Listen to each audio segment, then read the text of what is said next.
Harvard Youth poll shows Biden ahead by 8 points with Americans under 30. Among likely voters, Biden's lead expands to 19 points. Biden's numbers are climbing. Trump is a cognitive dumpster. I brought my Bible. And MAGA is freaking out, especially their bumbling homeless hero, Steve Bannon. And this campaign's got to pick itself up, dust itself off, and understand Biden's got $2 billion. He's got the power of the presidency he stole. Oh, so it's going to be like that? Stolen election? Come on, Steve-a-roo. That's all you got? After 60 court cases and a dozen bipartisan investigations, you go right to, they stole it from us. We didn't lose, mommy. Got all the media, all the universities, all entertainment. He's got the same cultural punch he's had before. The same cultural punch. I like that. Biden does have a cultural punch, but it makes sense that MAGA sees culture as a threat. Culture is anathema to these dirt monkeys, and Trump has no punch at all. I would have done well, but I would have been boom, boom, boom. I'll beat that. I don't know if I'll do the fighting myself or if other people will. Maybe he should have been roughed up. Oh, I would love to see that. Captain Man-Titties in a street fight.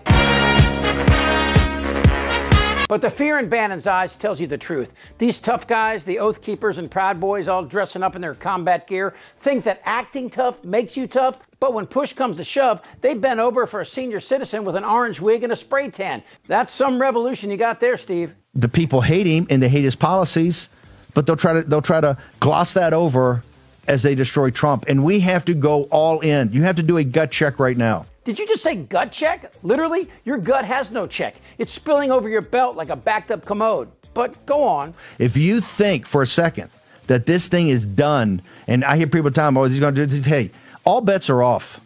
All bets are off.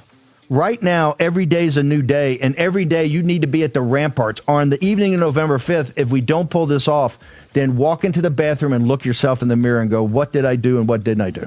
I'm not going into the bathroom with you, Steve, but I'll tell you this. You guys never had a chance. Trump's window is closing, and along with it, your faux macho rebellion. The country you want is but a pustule on Trump's ass, and hard as you try, it's not going to happen. Because Trump does not have the support of the elites. The elites? What does that even mean? I mean, I know what it means. Elite means the best. Elite means superior in quality, rank, and skill. So yes, you're not elites. You are racist dirtbags who tried to overturn a democratically run election through violence while you sat your fat ass in a Barca lounger and watched it on TV with Captain Douchebag. So when I hear you say buckle up, I laugh.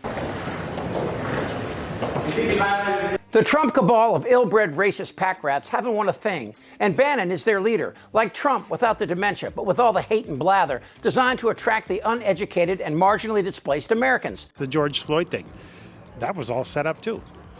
How was that set up? That police officer didn't have his knee on the neck. Did you see the video? No. I didn't see the video, just like I think January 6th is rigged, too. You agreed that Donald Trump should pardon all of the January 6th convicted felons? I do, because there's too many of them that shouldn't be there.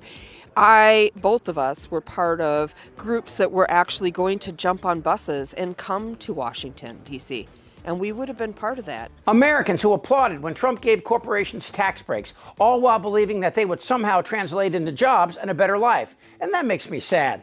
The committee has learned from the White House phone logs that the president spoke to Steve Bannon, his close advisor, at least twice on January 5th. The first conversation they had lasted for 11 minutes. Listen to what Mr. Bannon said that day after the first call he had with the president. All hell is going to break loose tomorrow. It's all converging, and now we're on, as they say, the point of attack, right? The point of attack tomorrow. I'll tell you this. It's not going to happen like you think it's going to happen, okay? It's going to be quite extraordinarily different. And all I can say is strap in. The grift that is MAGA is a long line of con men, with Bannon right at the top. Former Trump senior advisor Steve Bannon is in federal custody tonight, facing charges in an alleged fundraising scheme in support of the president's border wall. Bannon, along with 3 others, were indicted today for allegedly defrauding donors out of $25 million. Federal prosecutors say they claimed 100% of that money would be put towards building the wall, but that never happened. They say Bannon received more than $1 million through the nonprofit, part of which he used for personal expenses. I know nothing about the project other than I didn't like, when I read about it, I didn't like it. I said, this is for government, this isn't for private people. And it sounded to me like showboating. I think it's a very sad thing for Mr. Bannon. I think it's surprising. Yeah, Bannon started a fund to help build the wall, you know, the one that Mexico was going to pay for. And Mexico's going to pay for the wall because Mexico, I love the Mexican people.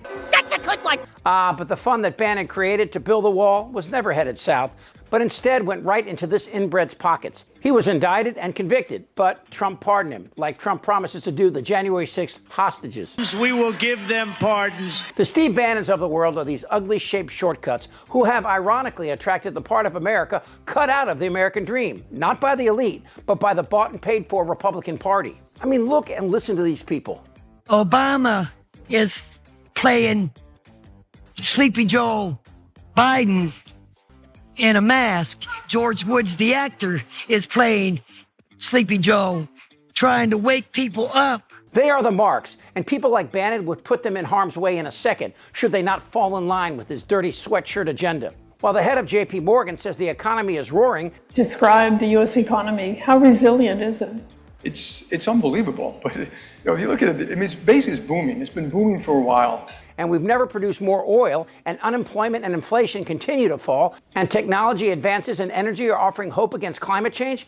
Trump, MAGA, and this butt pirate aren't happy with the color and diversity that come with this kind of success. They would tear down America to revisit our nation's ugliest past. The January 6th insurrection was a mistake on our part in that we assumed that this country was more Christian-like than advertised. If Jesus were an Iowa voter, who do you think Jesus would vote for? Well, Trump, for sure. Yeah, definitely Trump. But it's not. And there is no irony in that those who claim to be such are instead the exact opposite. Wish I was in the land of cotton. Old times there are not forgotten. Look away, look away, look away, Dixieland. With their hammer, nails, and a cross, ready for anyone who does not buy their dystopian vision. And to that point, there is no irony in Bannon's ascent. People are lazy and they don't vent their leaders. Trump is a carnival sideshow. He's the freak tent, and Bannon is the guy collecting tickets. The United States will not last forever. Nothing does. But this election has stirred those of us who won't allow what happened over the last 8 years to ever happen again. Bannon calls his video series The War Room, but he's never served and never would, because like his band of pencil-dick warriors, he's a fraud. You know, someone told me that I could have mocked Bannon with my video by doing it just like his, but it was too late. You see, I'd already bathed. Who's with me? Hi, what's up? Time to pack it up. I want to be a dictator. This isn't their Republican Party anymore. Am I wrong? Yeah. TikTok. You're in a lot of trouble, Donnie. Thank you so much for watching. You know, YouTube frequently penalizes my videos for taking on controversial subjects, hurting our ability to earn ad revenue, which we use to hire more hosts and make more videos. We think it's so important to make these videos now and expose the Republican cult. So please join us on Patreon. The link is in the comments. We literally can't make these without you. Thank you so much. For Really American Media, I think he's crazy. I'm Chip Franklin.